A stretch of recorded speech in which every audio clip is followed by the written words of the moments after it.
Breaking news, আসন্ন জাতীয় নির্বাচনের জন্য 6,000 কোটি টাকা চেয়েছে নির্বাচন কমিশন। প্রশ্ন উঠেছে কেন এত টাকা লাগবে, নাকি এর পিছনে লুকিয়ে আছে অন্য কোনো কারণ? পুরো বিস্তারিত থাকছে আমাদের প্রতিবেদনে।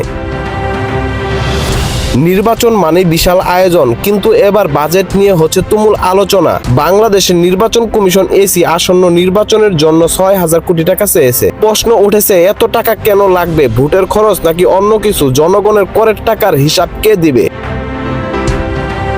জাতীয় নির্বাচনের জন্য কি 6,000 কোটি টাকা লাগবে, নাকি এর আড়ালে অন্য কোনো খেলা চলছে? অনেকেই মনে করছে এটা নির্বাচনের খরচ না, বরং দুর্নীতির বাজেট, নির্বাচনের নামে ক্ষমতা ধরে রাখার কৌশল। 6,000 কোটি টাকা যেসব কাজে লাগতে পারে: ব্যালট পেপার ও ইভিএম, আইন শৃঙ্খলা নিরাপত্তা, নির্বাচন কমিশনের প্রশাসনিক ব্যয়, ভোট কেন্দ্র স্থাপন ও ব্যবস্থাপনা, তথ্য প্রযুক্তি ও ডিজিটাল নিরাপত্তা ইত্যাদি কাজে লাগতে পারে।